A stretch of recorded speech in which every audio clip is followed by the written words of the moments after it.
Hi guys, welcome to कुछ भी। आज बात करते हैं शोएब इब्राहिम के लेटेस्ट व्लॉग के बारे में। तो इनका व्लॉग 2 दिन पहले आया था और मैंने कल ही देखा। ऑनेस्टली इन लोगों का व्लॉग हमेशा मुझे एक फील गुड वाइब देता है, बट मुझसे काफ़ी लोग अग्री नहीं करेंगे, बट मुझे तो फील गुड व्लॉगिंग ही लगता है उनका। मतलब उनका कंटेंट बहुत ही अच्छा लगता है मुझे। फैमिली ओरिएंटेड कंटेंट है, सिंपल मोमेंट्स दिखाते हैं, डेली लाइफ दिखाते हैं और इसी वजह से बहुत लोग इनसे कनेक्ट भी करते हैं। और अब तो स्पेशली रूहान को देख के बहुत मज़ा आती है। इतनी क्यूटली वो बातें करता है, जिस तरह से वो ग्रो हो रहा है उसके बारे में बात करना बहुत ज़रूरी है। और बहुत लोग मुझसे अग्री नहीं करेंगे और बहुत लोग मुझसे अग्री भी करेंगे, बट आई थिंक शोएब और दीपिका का जो पेरेंटिंग स्टाइल है दैट इज़ वेरी अप्रिशिएटिव। मैं बहुत अप्रिशिएट करती हूँ। वो दिख कर आता है कि कितने इन्वॉल्व्ड है अपने बच्चे में, और मैं आगे आपको बताती हूँ मुझे ऐसे क्यों लगता है। अगर आपको याद होगा, जब रूहान बहुत छोटा था तब उस बच्चे को कितना जज किया गया, बहुत ट्रोल भी किया गया कि ये कितना अलग दिखता है, माँ बाप की तरह नहीं दिखता है। हर चीज़ में लोगों ने अपने ओपिनियन दिए हैं कि स्लो है, इसकी ग्रोथ नहीं हो रही है, इतने महीने में तो बच्चा इतना करता है, उतने महीने में तो वैसा करता है। बट आज आप देखोगे तो वो बच्चा कितना ग्रो कर गया है और कम्प्लीटली उसने सारे माइलस्टोन प्रॉपरली हिट किए हैं। इतनी प्यारी प्यारी वो बातें करने लगा है, इतना एक्सप्रेसिव है, इतना स्माइली है, हमेशा खुश रहता है। और एक और चीज़ आप नोटिस करोगे कि that he is a very extrovert child. वो बहुत एक्सट्रोवर्ट है, लोगों से इंटरेक्ट करता है, जितने भी फैमिली मेम्बर्स है सबसे उसकी अलग ही बॉन्डिंग है और वो दिक्कत आती है। और most important thing, he looks like a genuinely happy child. वो खुश बच्चा लगता है, खुश मिजाज का बच्चा है, खुश ही रहता है हर बार। और ऑनेस्टली ये सब कहाँ से आता है? ये फैमिली से आता है, ये पेरेंट्स से आता है, ये इन्वायरमेंट से आता है जो पेरेंट्स क्रिएट करते हैं बच्चे के अराउंड। और एक बच्चा तभी ही इतना खुश होता है, खुश मिजाज होता है, जब उसको सेफ और लविंग स्पेस मिलता है। आप देखोगे वो सबसे इंटरेक्ट कर रहा होता है, क्यूटली बात कर रहा होता है। और सबसे क्यूट मुझे पर्सनली उसका जो खाने को लेके इंटरेस्ट है, स्पेशली स्वीट्स को लेके, वो अलग ही है। मतलब वो देख के बहुत मज़ा आता है। अब रिसेंटली क्या चल रहा है कि दीपिका और शोएब जो है रूहान की जो स्कूलिंग है वो घर से ही करा रहे हैं। मुझे लग रहा है कि रूहान कुछ 2 साल का हो चुका है और 2 साल या 2.5 साल का होगा। तो अभी जो इसका माइलस्टोन है प्रॉपर लग रहा है मुझे। तो उसको घर में पढ़ाने के लिए किसी को रखा हुआ है दीपिका ने, जो भाई बहुत लोग करते हैं ऐसा। मैंने बहुत लोगों को देखा है ऐसा करते हुए।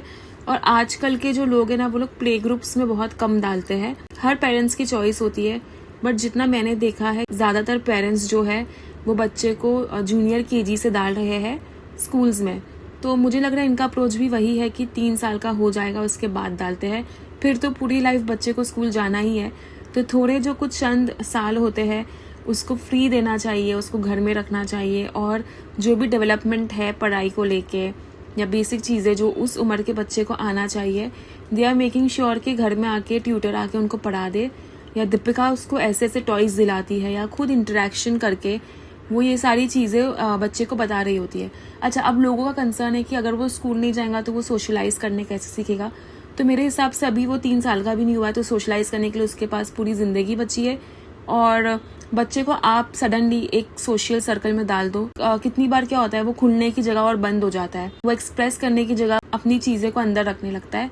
और ये बहुत बार बच्चों के साथ होता है। कोई कोई बच्चे ऐसे इन्वायरमेंट में बड़े होते हैं ना, लविंग स्पेस में, तो अचानक अगर वो अनजानों के बीच में जाए तो उनको ये चीज़ बहुत ही डीपली अफेक्ट करती है। और मुझे लगता है कि शोएब और दीपिका हर चीज़ में बहुत ज़्यादा सोचते हैं, तो उन्होंने भी यही सोचा होगा। ऑफ कोर्स उन्होंने कंसल्ट ली होगी किसी ऐसे इंसान से जो ये सब चीज़ें जानता होगा। इतने डॉक्टर से वो मिलते हैं, ऑब्वियसली दीपिका के इतने कॉन्टैक्ट्स है कितने लोगों के साथ, उसने किसी ना किसी से ये चीज़ के बारे में पूछा होगा। और चाइल्ड साइकोलॉजी के बारे में उसको हमसे ज़्यादा बेहतर पता होगा। बट लोगों को जज करना ही होता है, तो वो कैसे भी करते हैं। तो मुझे तो रूहान की जो पर्सनालिटी है वो काफ़ी हद तक बहुत सही लगती है, जिस तरह से वो बच्चा है। और सोशलाइज करने की बात अगर की जाए तो ट्यूटर जो है वो घर में आ रहे हैं, वो एक अलग इंसान है जिससे वो इंट्रोड्यूस हुआ होगा, जिसके साथ वो सोशलाइज किया होगा। और वो पार्क में भी जा रहा होता है शाम के टाइम, वो बिल्डिंग के बच्चों के साथ भी इंटरेक्ट कर रहा होता है। वो नीचे घूमता है, उसको जो धर्म काका है वो नीचे लेके जाते हैं। घर के अंदर ही सोशलाइज करने के लिए उसके पास इतने सारे लोग हैं। फर्स्ट फ्लोर पे या सेकंड फ्लोर पे उसकी दादी रहती है, फिर नानी भी रहती है, तो दोनों ननियाल ददियाल एक ही बिल्डिंग में है। फिर दादी के घर पे मासिया है, रिज़ा है, रेहान है, सबा है, सबा का बच्चा है, और कुछ कुछ बच्चे भी दिखते हैं, धर्म काका के बच्चे भी आते हैं। तो सोशलाइज तो वो कर ही लेता है। तो इतना लोग कंसर्न हो रहे हैं कि सोशलाइज कैसा करेगा, ब्ला ब्ला ब्ला। बस लोगों को मौका चाहिए बोलने का, क्योंकि मैं भी समझ सकती हूँ कि क्यों चाहिए मौका बोलने का। एनीवे, मुझे लगता है कि भाई बच्चे को तो छोड़ दो, उसके पेरेंट्स जानते हैं कि क्या करना है। हर बच्चा अलग होता है, हर पेरेंट्स वो बच्चे के अकॉर्डिंग डिसीजन लेता है। तो और मुझे ये समझ में नहीं आता कि लोग जब इतना कमेंट कर रहे होते हैं, क्या पेरेंटिंग का कोई एक फिक्स्ड फॉर्मूला होता है? अगर ऐसा होता है तो ये कब से होता है, कब से ये फॉर्मूला बन गया? और यहाँ पे चलो बात करते हैं कि मेजॉरिटी पेरेंट्स क्या करते हैं। तो देखो, मेजॉरिटी जो पेरेंट्स है वो अपने बच्चों को 2.5 से 3 साल की एज में ही स्कूल भेजना स्टार्ट कर देते हैं।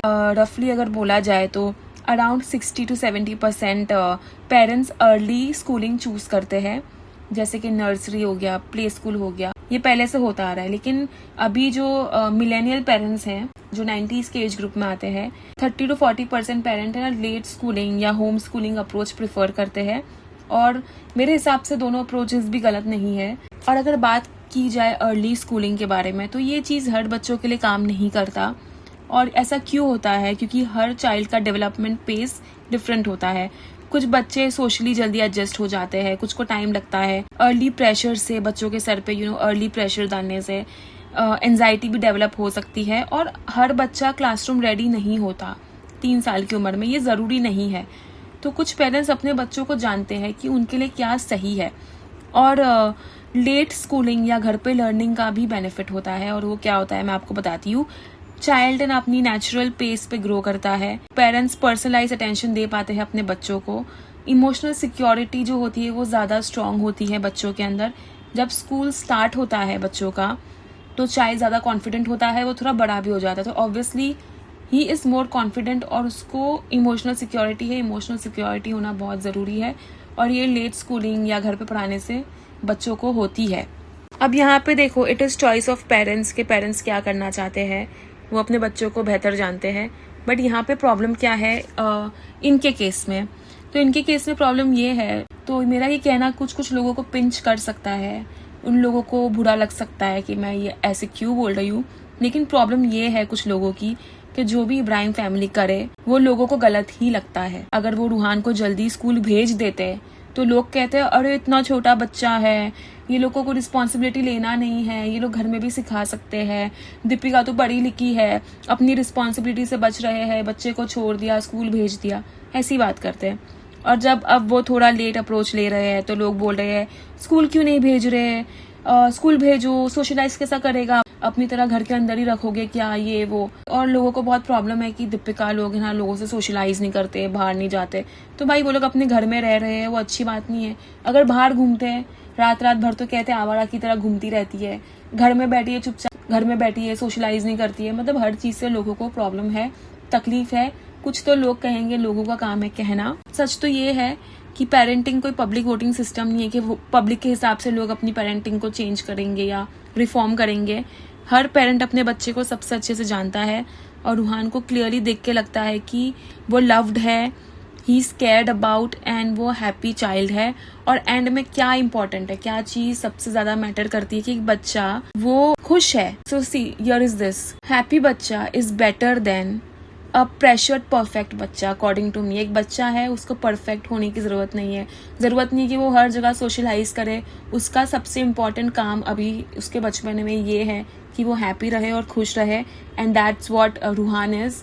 सो I think it is because of the good parenting and parenting choices, और बहुत लोगों की इससे जलती भी है। तो अभी बात करते हैं रूहान के बारे में। अगर हम रूहान को ऑब्जर्व करें ना, तो उस बच्चे में एक और चीज़ है जो ऑनेस्टली बहुत ही ज़्यादा अप्रिशिएट करने के लायक है, और वो है उसका स्क्रीन फ्री लाइफस्टाइल। और ये चीज़ ना आप नहीं सुनोगे कोई पॉडकास्टर के मुंह से कि भाई रूहान को ये लोग स्क्रीन टाइम देते ही नहीं है, and it is such a good thing. और आजकल के पेरेंट्स के लिए this is like a big challenge कि वो लोग स्क्रीन टाइम ना दे अपने बच्चे को।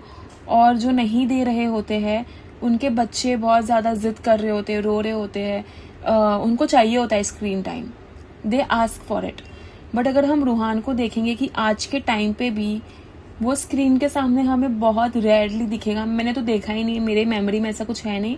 अगर आपने देखा है तो कमेंट में ज़रूर बताना कि ऐसा है, क्योंकि जहाँ तक मैंने देखा है मैंने तो उसको स्क्रीन के सामने कभी नहीं देखा, और आज के टाइम पे ये बहुत रेयर है। मोस्ट पेरेंट्स क्या करते हैं बच्चों को खाना खिलाने के टाइम पे, या अगर वो कुछ काम कर रहे होते हैं तो बच्चों को टीवी चालू करके दे देते हैं या फ़ोन बैठा के दे देते हैं कि फ़ोन लेके बैठ, तो माँ अपना काम कर लेती है। या खाना बच्चे नहीं खा रहे हैं तो खाना खिलाने के लिए फ़ोन से एक डिस्ट्रैक्शन क्रिएट करते हैं, या बच्चा जिद कर रहा है तो उसको चुप कराने के लिए टीवी दे देते हैं। लेकिन अगर हम शोएब और दीपिका का पैटर्न देखें तो रूहान को ऑलमोस्ट कभी फ़ोन या टीवी के सामने नहीं देखा गया है। And of course they are very privileged, उनके पास नौकर है, सर्वेंट्स है, बहुत सारे लोग हैं जो रूहान को बिजी रखते हैं, और हर पेरेंट नहीं कर सकता। हर पेरेंट एक नैनी नहीं रख सकता, या उनके घर में लोग नहीं होते हैं या सर्वेंट नहीं होते हैं जो बच्चे की टेक केयर करे। तो इवेंचुअली मदर्स कभी कभी इतनी अकेली हो जाती है कि उनको ये ऑप्शन लेना ही पड़ता है फ़ोन का या टीवी का, क्योंकि बच्चे आजकल बहुत जिद करते हैं। तो मैं नहीं कह रही कि जो स्क्रीन टाइम देता है वो गलत ही है, but I am saying that they are privileged to have people around them, and because of that उन्होंने ये बहुत अच्छी आदत जो है रूहान में रखी है कि उसको टीवी की या कोई चीज़ की आदत नहीं है। ये लोग फुल प्रॉपर रूहान को सबके सब अटेंशन दे रहे होते हैं। अगर हम देखते हैं शोएब प्रॉपर इंटरेक्ट कर रहा होता है, Deepika is constantly with books around him, वो बुक्स मंगाती है, उसके सामने बुक्स रखती है, उसको नॉलेज रिलेटेड गेम्स लाके देती है, उसको पिक्चर बुक्स दिखाती है। उसने बचपने से उसको एक कार्ड दिखाया था कि वो कार्ड देखे, उससे वो एंटरटेन रहे। तो दीपिका ने ये मेक श्योर किया है कि रूहान एक स्क्रीन फ्री लाइफस्टाइल जिए, और इसमें वो काफ़ी हद तक सक्सेसफुल भी हुई है, और ये एक कॉन्शियस पेरेंटिंग चॉइस भी है। और ये चीज़ आपको लोग नहीं मिलेंगे अप्रिशिएट करते हुए या इस बारे में बात करते हुए। लेकिन अगर दीपिका से गलती से थोड़ा कुछ हो जाता है कि वो लोग प्ले एरिया में है और उसने कुछ फेंक दिया जस्ट आउट ऑफ एक्साइटमेंट, या तो कभी इंसान एक्साइटेड हो जाता है तो ऐसी हरकत कर लेता है एक्साइटमेंट में कि उसको ध्यान नहीं रहता। तो दीपिका के साथ एक बार ऐसा हुआ था, वो प्ले एरिया में थी रूहान के साथ, और रूहान सामने था या किधर तो था, एंड उसने एक्साइटमेंट में लेके बकेट फेंक दी, बट रूहान को बकेट नहीं लगी, बट वो लग सकती थी। तो लोगों ने उसका बहुत बहुत तमाशा बनाया, बहुत बहुत बातें बोली कि ये तो पागल है, ये तो साइको है, ये तो ऐसी वैसी है। बट वो सिर्फ ह्यूमन है, उससे वो एक्साइटमेंट में गलती हो गई, उसने सोचा नहीं होगा, एक भूल से हो गया होगा, तो वो चीज़ को लोगों ने नहीं छोड़ा। बट ये चीज़ जो उसकी कॉन्शियस पेरेंटिंग है, जहाँ पे वो मेक श्योर करती है कि रूहान स्क्रीन फ्री लाइफस्टाइल जिए, उसको फ़ोन की आदत नहीं है, स्क्रीन की आदत नहीं है, तो वो कितनी अप्रिशिएटिव बात है आज के ज़माने में। लेकिन लोग ये चीज़ को बहुत ही कन्वीनियंटली इग्नोर कर देते हैं, इसके बारे में मेंशन ही नहीं करते। और ये जो डिसीजन उसने लिया है कि रूहान को स्क्रीन टाइम नहीं देने का, उसका इम्पैक्ट हमें क्लियरली दिखता है व्लॉग में कि रूहान जो है वो प्रॉपर डाइनिंग टेबल पे बैठ के खाना खाता है, और जब वो खाना खाता है ना उसका फोकस खाने पे होता है, डिस्ट्रैक्शन पे नहीं होता। कितने बच्चे बैठ के खाना ही नहीं खाते, वो डिस्ट्रैक्टेड रहते हैं। बट जब रूहान को खाना खाने का टाइम होता है, उसको प्रॉपर जगह पे बैठना होता है, and he is focused on the food and the table, जो भी चीज़ें हैं, और वो प्रॉपरली खाना खाता है शौक से। एंड ये बहुत ही इंटरेस्टिंग चीज़ है कि वो इतने मज़े लेके खाना खा रहा होता है। और ये इसलिए है क्योंकि जनरली इस एज के बच्चे या तो खाना अवॉइड करते हैं या तो बहुत सिलेक्टिव होते हैं। But Ruhaan, he is eating all types of foods and fruits. आप इमेजिन करो, उसको पपैया पसंद है, मतलब जो फ्रूट बच्चे यूजुअली देख के ही मना कर देते हैं, मतलब 6-6, 7-7 साल के बच्चे भी नहीं खाते पपैया, बट वो फ्रूट रूहान का फेवरेट है। और सिर्फ खाना ही नहीं, उसकी जो ओवरऑल पर्सनैलिटी है वो भी काफ़ी एक्टिव और एंगेजिंग है। अगर आप व्लॉग में देखोगे तो आप नोटिस करोगे वो हमेशा कुछ ना कुछ एक्टिविटी में बिजी होता है, स्पेशली उसकी मॉम के साथ। उसकी माँ कभी उसके साथ क्रिकेट खेल रही होती है, कभी उसको फ्रूट्स देती है, ग्रेप्स देती है कि ग्रेप्स को वो धोए, तो बहुत ज़्यादा एक्टिविटीज़ में वो इंडल्ज्ड होता है। He is always playing, exploring. और अगर वो ये सब नहीं कर रहा होता है तो आप नोटिस करोगे वो बातें कर रहा होता है, इतनी प्यारी प्यारी बातें कर रहा होता है, इतने प्यारे प्यारे उसके सवाल होते हैं। He is an energetic and enthusiastic baby. और ये सब चीज़ें डायरेक्टली लिंक्ड होती है low screen time plus active parenting से। और एक और इम्पॉर्टेंट चीज़ है, उसका डेली इन्वायरमेंट बहुत सही है। रोज़ उसको नीचे खेलने ले जाना, घर पे मॉम डैड के साथ वो प्ले टाइम कर रहा होता है, नानी के साथ वो इंटरेक्ट कर रहा होता है, बातें कर रहा होता है, मतलब उसका सोशल और इमोशनल डेवलपमेंट नेचुरली हो रहा है बिना स्क्रीन्स के। लेकिन अनफॉर्चुनेटली क्या होता है कि ज़्यादातर जो पॉडकास्टर्स है, कमेंटेटर्स है, ये पॉजिटिव चीज़ों को इग्नोर कर देते हैं। उनको बस स्कूलिंग पे डिबेट करनी है या अननेसेसरी क्रिटिसिज्म देना है कि ऐसा किया, वो किया, ये किया। बट अगर जेन्युइनली देखा जाए तो रूहान इज़ एक्सेलिंग, और ये जो छोटी छोटी हैबिट्स होती है ना, ये एक्चुअली एक बच्चे का फाउंडेशन बनाती है। अभी इसी व्लॉग में एक और इम्पॉर्टेंट चीज़ है जो मैंने नोटिस की। दीपिका और शोएब दूसरे डॉक्टर के पास जाते हैं और वो लोग टाटा हॉस्पिटल जाते हैं, if I am not wrong. ये स्टेप क्लियरली दिखाता है कि they are taking things very seriously, और एक नहीं but they are consulting multiple doctors. उनको सेकेंड ओपिनियन भी लेना है। They are not taking this disease casually. और ऑनेस्टली ये उन लोगों के लिए एक डायरेक्ट आंसर भी है, उन लोगों के लिए जो बोलते हैं कि दीपिका अपनी इलनेस को फेक कर रही है या एग्जैजरेट कर रही है। मतलब सोचो, इतना बड़ा हॉस्पिटल है, इतने रेप्यूटेड वहाँ पे डॉक्टर्स है जिनके नाम ये लोग ओपनली यूज़ करते हैं व्लॉग्स में, फिर भी लोग बोलते हैं कि ये झूठ है, ये एग्जैजरेटेड है, ये फेक है। अरे भाई, कुछ तो शर्म करो, कुछ तो ढंग की बात बोलो मुंह से। और अगर आप ध्यान से देखो तो दीपिका का फेस ही सब कुछ बोल देता है। वो विजिबली कितनी ड्रेन लग रही थी, थकी हुई, वीक, टेंस्ड, एंशियस, और ये कोई एक्टिंग नहीं होती, ये रियल एग्जॉशन होता है एक बीमार इंसान का। शोएब भी उतना ही अफेक्टेड लगता है, लेकिन फिर भी कुछ लोग बोलते हैं कि वो फेक करता है, वो केयरिंग हस्बैंड नहीं है, उसको अपनी ही पड़ी है, अपने आप में रहता है, बस व्लॉग्स करता है। सच में अपने आप से आप लोग पूछो कि क्या सच में ऐसी बात है? आप लोग रियलिटी देखो। वो हर हॉस्पिटल विजिट पे साथ होता है। दीपिका को वो अकेले भी नहीं भेजता। चलो, वो अगर उसके साथ नहीं जाता, उसको अकेले भेज देता नौकरों के साथ, तो मैं समझ भी लेती कि हाँ वो कंसर्न्ड नहीं है। बट वो इजीली किसी के साथ भी उसको भेज सकता है, इजीली बोल सकता है उसको कि जा तू मम्मी के साथ चली जा अपनी, या स्टाफ को लेके चले जा, मुझे काम है, मुझे व्लॉगिंग करनी है। वो ऐसा कर सकता है क्योंकि लोग तो यही बोल रहे हैं कि he doesn't care about her, so he might not even show it. But no, it's not the truth, but he chooses to be there. वो हर जगह होता है उसके साथ, हर टाइम पे, हर डॉक्टर विजिट पे, हर सिटी स्कैन्स पे, हर MRI रूम के बाहर वो खड़ा होता है, हर ब्लड टेस्ट के टाइम वो उसके साथ होता है। और ये कन्वीनियंस से नहीं होता, ये केयर से ही होता है। और उसके लिए भी ये इजी नहीं होता होगा, बट जब इंसान किसी से जेन्युइनली प्यार करता है तो वो साथ खड़ा रहता है, चाहे सिचुएशन कितनी भी अनकंफर्टेबल हो। और इसी वजह से ना दीपिका अपने हस्बैंड की इतनी तारीफ करती है। पर यहाँ भी लोगों को प्रॉब्लम है, why she praising him so much? ये तो कितनी तारीफ करती है, ओवर एक्टिंग है, शो ऑफ है, ब्ला ब्ला ब्ला।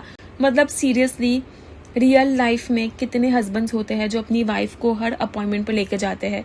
बेसिक चेकअप के लिए भी लोगों के पास टाइम नहीं होता, वो लोग टाइम नहीं निकालते हैं। और यहाँ तो ये कॉन्स्टेंटली प्रेजेंट होता है उसके साथ, और फिर भी लोग बोलते हैं कि ये सब व्लॉग के लिए करता है, बेयर मिनिमम है। अगर सिर्फ व्लॉग के लिए होता ना तो हर दिन कैमरा ऑन होता, हर विजिट अपलोड होती, हर दिन कुछ ना कुछ व्लॉग आता ही।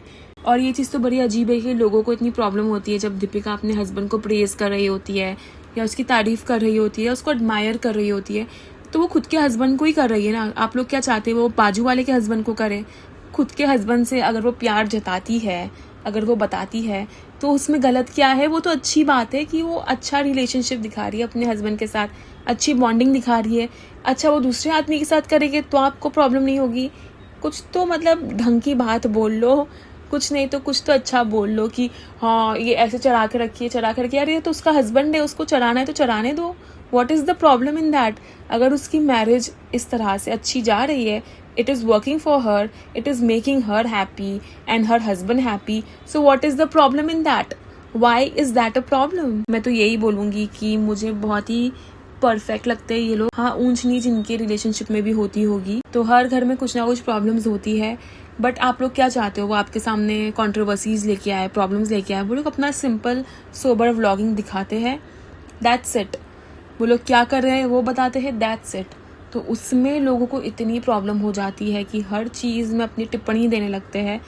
It is uncalled for. तो इतना ही कहूँगी कि I like their vlogs and it is a feel good family vlog, जहाँ पे ये लोग अच्छा मैसेज ही देते हैं, कभी कोई गलत मैसेज नहीं दिए हैं। तो अगर आपको मेरी पॉडकास्ट अच्छी लगी तो please like, comment, share and subscribe ज़रूर करना। मिलेंगे बहुत ही जल्द अगली पॉडकास्ट पे।